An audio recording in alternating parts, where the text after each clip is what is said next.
Hey guys, it's Rod from Huntington Company, and today I want to bring up a few Rolex models that you probably didn't know existed. And my specific goal for today is to show you that there's a lot more when it comes to Rolex than the more common models that we know today. So let's get into it.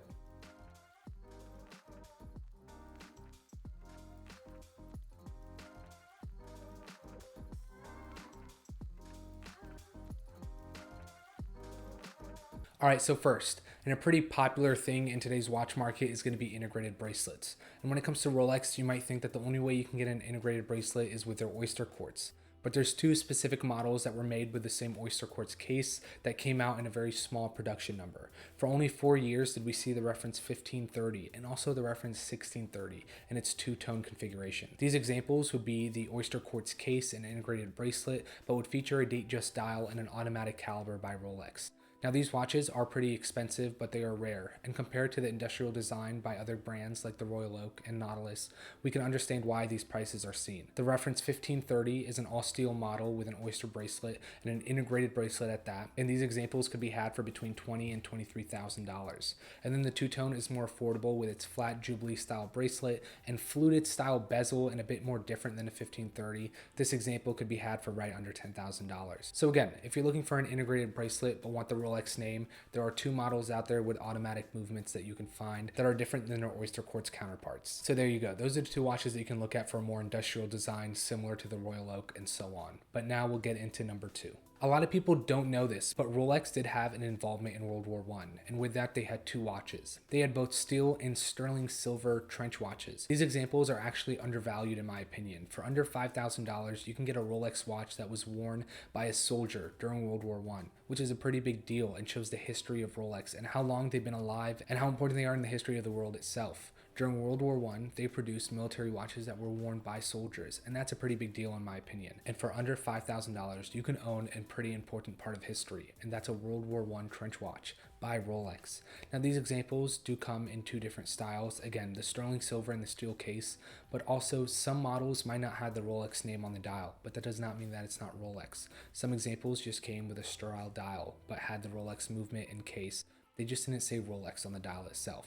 So keep that in mind if you do end up looking for them. And if you're a military watch enthusiast, then you know that this is pretty cool. And you also know that for around $2,000 to $3,000 to get yourself a watch that was worn during the war and at the same time being from the biggest name in the watch world, Rolex, that's a pretty big deal. And that's a fairly undervalued watch right there. So there you go. That's number two that I wanted to bring up. It's going to be Rolex's involvement in World War I and watches that you could own that are part of the history of the war. And that's a pretty big deal.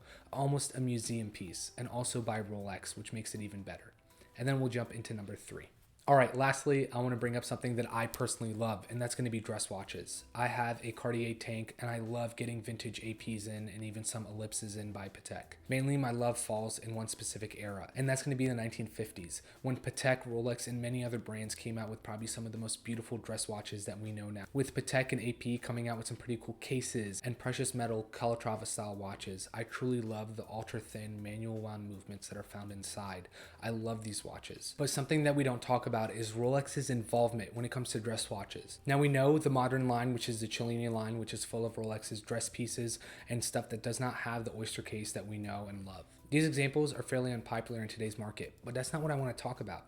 There's actually dress watches that Rolex used to make with precision and Rolex only dials that are fairly undervalued in today's market, and they are beautiful watches. Specifically from the 1950s, we have watches that come in at 36 millimeters that were dress watches, which is pretty rare to find in that era, a 36 millimeter dress watch. And at the same time, it's from a brand like Rolex, and it's well under $5,000 in a solid gold case. These examples are undervalued. Rolex also has some pretty cool thick lugs and steel cases that if it was a Patek, this watch would be $10,000 to $20,000.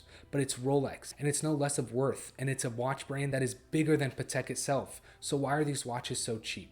I really don't know. I know people, one, love Rolex, and two, love dress watches. So why are the Rolex dress watches so undervalued? To give you an example, you can find yourself an AP from the 1950s, but this example would be max 34 millimeters in a precious gold case. For the same amount of money, you can buy a Rolex in a 36 millimeter case, which again, this is not common, and that's why I keep bringing it up. It is very rare to look at the 1950s and find a 36 millimeter watch, even 35 millimeters. These examples counted as jumbo and were not common because the men's watch was 34 millimeters. So to find a Rolex in a 36 millimeter solid gold case with a Calatrava dial for under $5,000, in my opinion, just doesn't make sense. Because if that dial said Patek or AP, these examples again would be $10,000 to $20,000. But you can get yourself a Rolex dress watch for under $5K. It costs the same amount as a 1601, which is pretty crazy in my opinion. Because compared again to, let's say, VC, AP, or Patek, these watches would be more expensive, or for the same amount of money, you'd be looking at a smaller case. So take a look at Rolex dress watches the next time you need something for an event or for a wedding, because they are some of the most beautiful pieces that Rolex made. And there's a lot to look at when it comes to the 1950s and their more dressier style models.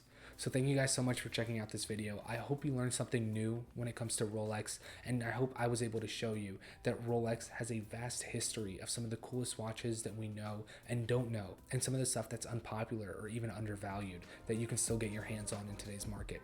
Thanks again for watching, and I will see you guys in the next one.